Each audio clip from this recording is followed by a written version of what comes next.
Hi friends, Father Kerry here. This is another Holy Spirit moment with some reflections on hope, because in the troubled times in which we live, it seems to me that we really do need to grasp a hold of hope.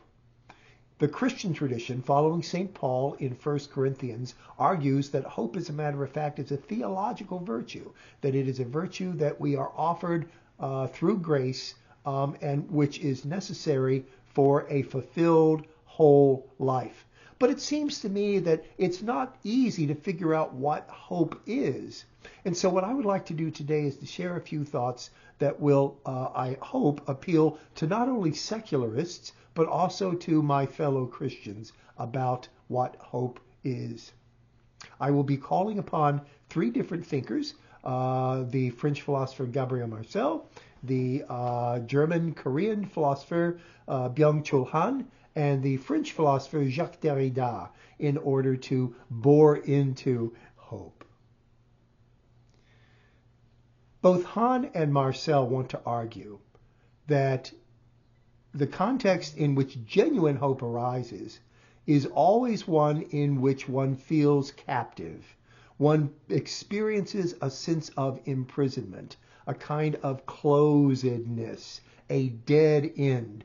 And that, of course, can be brought about by any number of concrete situations, ranging from actual imprisonment to a disease, to the breakup of a marriage, and so on.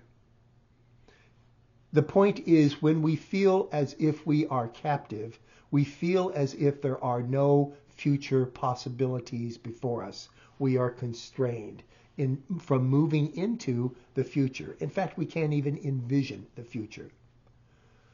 Marcel and Han want to argue that hope is a willed response to that kind of sense of captivity. It is a willed desire to go beyond the chains of captivity. It is a forward-leaning kind of attitude in which we refuse to accept the captivity that we feel ourselves in.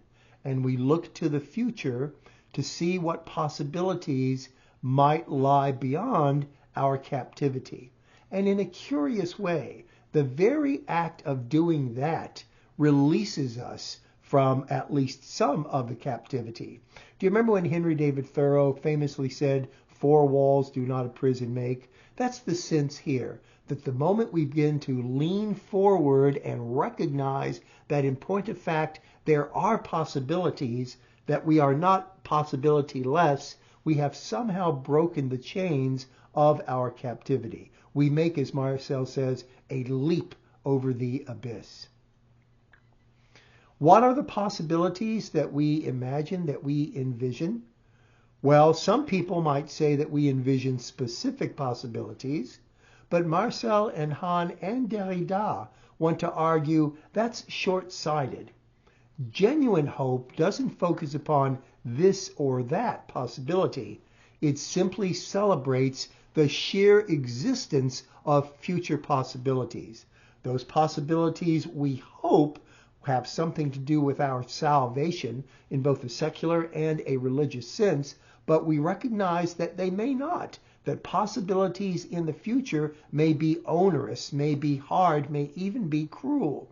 Nonetheless, because we envision possibilities, the future has opened up to us. It offers us a horizon of meaning which we couldn't see when we were captivated or enclosed in whatever it was that was cutting off our awareness of possibilities.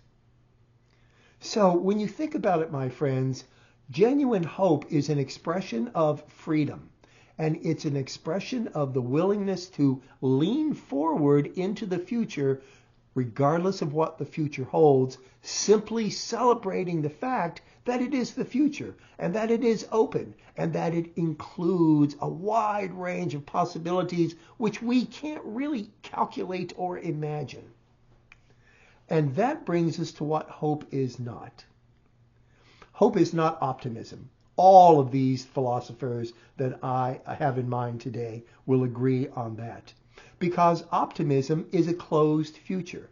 The optimist says to herself, everything is fine and everything will be fine. The optimist makes no room for the wide range of possibilities that the future holds. Instead, there is a steady state of closedness, a perpetual smile kind of closedness.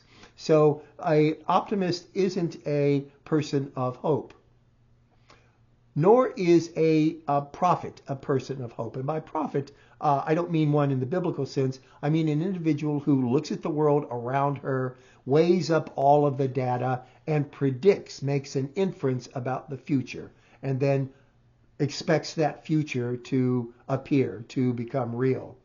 No, genuine looking into the future, according to these three thinkers, is incalculable. We do not know what the future holds, except for the fact that it holds possibilities.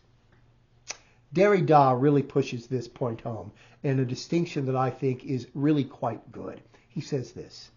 He says there are two ways of looking at the future, and he calls them in partly in English and partly in French. He calls one the future and one l'avenir.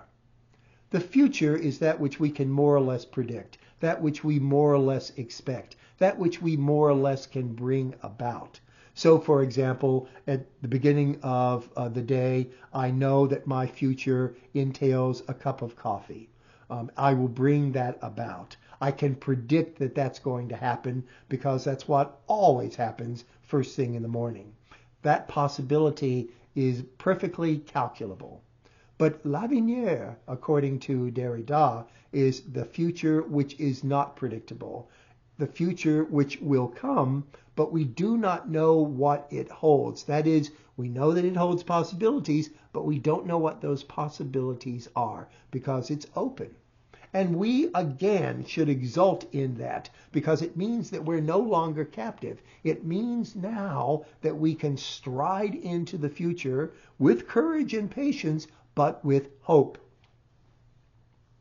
So, according to all three of these thinkers, Marcel and Han and Derrida, the hope that you and I feel, if it's genuine, is directed towards future possibilities, even though we do not know and cannot know what those possibilities are. Now, think of, in the Christian tradition, the resurrection. No one could have predicted that a man dead 3 days would rise again from the grave. And moreover, no one could have predicted that this dead and now alive man is God. That particular occurrence was what Derrida would call a l'avenir. It was a future possibility that was unpredictable, that was incalculable, that was absolutely unforeseeable. It opened up a range of possibilities which even to this day, my friends, we cannot calculate or predict.